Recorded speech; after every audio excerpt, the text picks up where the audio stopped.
ഓസ്ട്രേലിയയിലേക്ക് എംപ്ലോയർ വിസയിൽ വരാൻ ആഗ്രഹിക്കുന്ന എല്ലാവരും കണ്ടിരിക്കേണ്ട ഒരു വീഡിയോ ആണ് കേട്ടോ ഇന്നത്തേത്. ടെമ്പററി സ്കിൽ ഷോർട്ടേജ് വിസ എന്നറിയപ്പെട്ടിരുന്ന 482 വിസയെ പറ്റിയാണ് ഇന്ന് ഞാൻ പറയുന്നത്. ഇപ്പോൾ അത് അറിയപ്പെടുന്നത് സ്കിൽ ഇൻ ഡിമാൻഡ് വിസ എന്നാണ്. ഓസ്ട്രേലിയയിലെ ഒട്ടുമിക്ക എംപ്ലോയേഴ്സും ഈ 482 വിസയാണ് ഓവർസീസ് എംപ്ലോയീസിന് ഇപ്പോൾ ഓഫർ ചെയ്തുകൊണ്ടിരിക്കുന്നത്. അപ്പൊ എന്താണ് ഈ 482 വിസ, എന്തൊക്കെയാണ് ഈ വിസ കണ്ടീഷൻസ് എന്നൊക്കെയാണ് ഞാൻ ഇവിടെ പറയാൻ പോകുന്നത്. ഓവർസീസിലെ സ്കിൽഡ് വർക്കേഴ്സിന് ഓസ്ട്രേലിയയിലെ ലേബർ ഷോർട്ടേജ് ഫില്ല് ചെയ്യാനായിട്ട് ഉപകരിക്കുന്ന ഒരു ടെമ്പററി വിസയാണ് 482 വിസ. ഇത് ഓവർസീസിലുള്ള ഒരാൾക്ക് സ്വന്തമായിട്ട് അപ്ലൈ ചെയ്യാൻ പറ്റുന്ന ഒരു വിസയല്ല. It should be sponsored by an authorised employer and the employees must meet certain qualification which mentioned in the visa condition. ഇനി എന്തൊക്കെയാണ് ഈ വിസ കണ്ടീഷൻസ് നോക്കാം. ഒന്നാമത്തെ condition, you must work for your sponsored employer.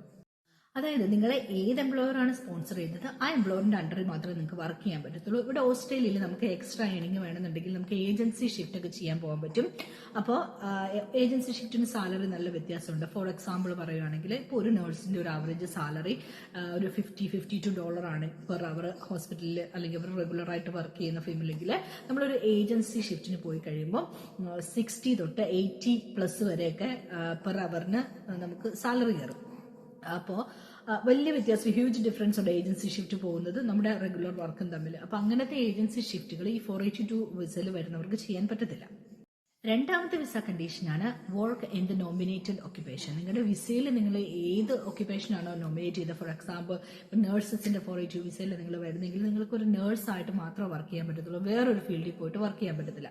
ഇപ്പോൾ PR ഉള്ള ഒരാൾക്കാണെങ്കിൽ ഇവിടെ എന്ത് ജോലിയും ചെയ്യാൻ പറ്റും. നമുക്ക് കുറച്ച് നാൾ നഴ്സിംഗ് ജോബ് ചെയ്തു, ഇഷ്ടപ്പെട്ടില്ല, നമുക്ക് വേറെ എന്തെങ്കിലും ഒരു ജോബ് ചെയ്യണം, എന്നിട്ട് നമ്മൾ സ്വന്തമായിട്ടൊരു ബിസിനസ് ഒക്കെ തുടങ്ങി, അങ്ങനത്തെ പരിപാടിയൊന്നും പറ്റത്തില്ല. നമ്മൾ ഏത് ഓക്യുപ്പേഷനാണ് നോമിനേറ്റ് ചെയ്ത് ആ ഓക്യുപ്പേഷനിൽ മാത്രമേ വർക്ക് ചെയ്യാൻ പറ്റത്തുള്ളൂ. ഇനി മൂന്നാമത്തത് എല്ലാവർക്കും അറിയാവുന്ന ഇംഗ്ലീഷ് ലാംഗ്വേജ് റിക്വയർമെന്റ്. എനിക്കിപ്പോഴും ഒരുപാട് പേര് മെസ്സേജ് ചോദിക്കാറുണ്ട്. ഓരോ ജോബിന്റെ വേക്കൻസീസ് ഞാൻ പോസ്റ്റ് ചെയ്യുമ്പോൾ എനിക്ക് പേഴ്സണൽ മെസ്സേജ് വരാറുണ്ട്, ഇതിന് ഇംഗ്ലീഷ് ലാംഗ്വേജ് വേണോ. നിങ്ങൾ 482 വിസയിൽ അല്ലെങ്കിൽ നിങ്ങൾ ഏതൊരു വിസയിൽ ഓസ്ട്രേലിയക്ക് ജോലിക്ക് വരുന്നുവോ അതിനെല്ലാം നിങ്ങൾക്ക് ഇംഗ്ലീഷ് ലാംഗ്വേജ് റിക്വയർമെന്റ് മാൻഡേറ്ററി ആയിട്ടുള്ള സാധനമാണ് കേട്ടോ. അപ്പൊ ഇനി അങ്ങനെ മെസ്സേജ് അയക്കില്ല എന്ന് വിചാരിക്കുന്നു. അപ്പൊ ഇംഗ്ലീഷ് ലാംഗ്വേജ് റിക്വയർമെന്റ് മാൻഡേറ്ററി ആണ് ഫോർ 482 വിസ. അടുത്തതാണ് ഹെൽത്ത് ആൻഡ് ക്യാരക്ടർ റിക്വയർമെന്റ്. നമ്മൾ ഏത് കൺട്രി പോയാലും ഈ രണ്ട് കാര്യങ്ങൾ ചെയ്യാറുണ്ട് അല്ലെ. അതായത് ഹെൽത്ത്, മെഡിക്കൽ, നമ്മുടെ ഓസ്ട്രേലിയൻ മെഡിക്കൽ, പിന്നെ ക്യാരക്ടർ എന്ന് വെച്ചിട്ടുണ്ടെങ്കിൽ നമ്മുടെ പോലീസ് ക്ലിയറൻസ്. ലാസ്റ്റ് 10 ഇയറിൽ നിങ്ങൾ ഏതൊക്കെ കൺട്രീസിലായിരുന്നിട്ടുണ്ടോ ആ കൺട്രീസിൽ നിന്നെല്ലാം നമുക്ക് പോലീസ് ക്ലിയറൻസ് വേണം, മൾട്ടിപ്പിൾ കൺട്രീസിലൊക്കെ ആയിരുന്നിട്ടുള്ളവർക്ക്. അടുത്തത് ഹെൽത്ത് ഇൻഷുറൻസ് ആണ്. നിങ്ങൾക്കും നിങ്ങളുടെ ഫാമിലി അല്ലെങ്കിൽ നിങ്ങളുടെ വിസയിൽ പറഞ്ഞിട്ടുള്ള ആൾക്കാർക്കും ഹെൽത്ത് ഇൻഷുറൻസ്, ഒരു പ്രൈവറ്റ് ഹെൽത്ത് ഇൻഷുറൻസ് കവർ ഉണ്ടായിരിക്കണം ആസ് പെർ വിസ കണ്ടീഷൻ. വിസയിൽ അങ്ങനെ ഒരു കണ്ടീഷൻ പറഞ്ഞിട്ടുണ്ടെങ്കിൽ തീർച്ചയായിട്ടും നമുക്കൊരു ഹെൽത്ത് ഇൻഷുറൻസ് ഉണ്ടായിരിക്കണം. കാരണം എന്ന് പറഞ്ഞിട്ടുണ്ടെങ്കിൽ ഈ 482 വിസയിൽ വരുന്നവർക്ക് മെഡിക്കെയർ കാർഡിന്റെ ബെനിഫിറ്റ് ഒന്നും ഉണ്ടാവത്തില്ല, മെഡിക്കെയർ കാർഡ് ഉണ്ടാവത്തില്ല. അപ്പോൾ ഹോസ്പിറ്റൽ ചിലവൊക്കെ ഒന്ന് കൺട്രോൾ ചെയ്ത് നിർത്താനായിട്ട് ഒരു ഹെൽത്ത് ഇൻഷുറൻസ് അത്യാവശ്യമുള്ള കാര്യമാണ്. ഇനി ഈ 482 വിസനെ 3 സ്ട്രീമുകളായിട്ട് തിരിച്ചിട്ടുണ്ട്. Specialist skill stream, core skill stream, labour agreement stream എന്നിങ്ങനെ 3ആയിട്ടാണ് തിരിച്ചിരിക്കുന്നത്.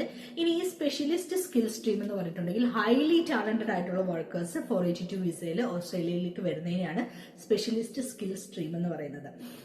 ഫോർ എക്സാമ്പിൾ ഇപ്പോൾ ക്ലറിക്കൽ വർക്കേഴ്സ് അല്ലെങ്കിൽ മാനേജീരിയൽ വർക്കേഴ്സ്, അതായത് ഓസ്ട്രേലിയയുടെ പ്രൊഡക്ടിവിറ്റി ഇംപ്രൂവ് ചെയ്യാൻ പാകത്തിന് ടാലന്റ് ഉള്ള ആൾക്കാർ മൂവ് ചെയ്യുന്നത്.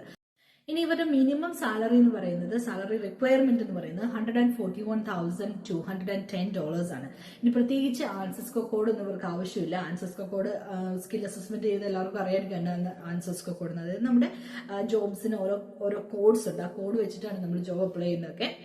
ഇനി ഈ വിസയുടെ ഏറ്റവും വലിയ പ്രത്യേകത എന്നാന്ന് അറിയാമോ, ഇതൊരു 7 ദിവസം കൊണ്ടൊക്കെ പാസ്സായിട്ട് കിട്ടുന്ന ഒരു തരം വിസയാണ്. പെട്ടെന്ന് ഭയങ്കര ഫാസ്റ്റ് ആയിട്ട് കിട്ടുന്ന ഒരു വിസയാണ് ഈ സ്പെഷ്യലിസ്റ്റ് സ്കിൽ സ്ട്രീമിൽ വരുന്ന വിസ. അടുത്താണ് core skill stream. Core skill occupation ലിസ്റ്റിൽ നെയിമുള്ള ഒക്യുപ്പേഷനുകളാണ് ഈ ഒരു വിസയ്ക്ക് എലിജിബിൾ ആവുന്നത്. അതായത് നഴ്സുമാരൊക്കെ നമ്മളൊക്കെ വരുന്നത് ഈ കോർ സ്കിൽ സ്ട്രീമിലൂടെയാണ്.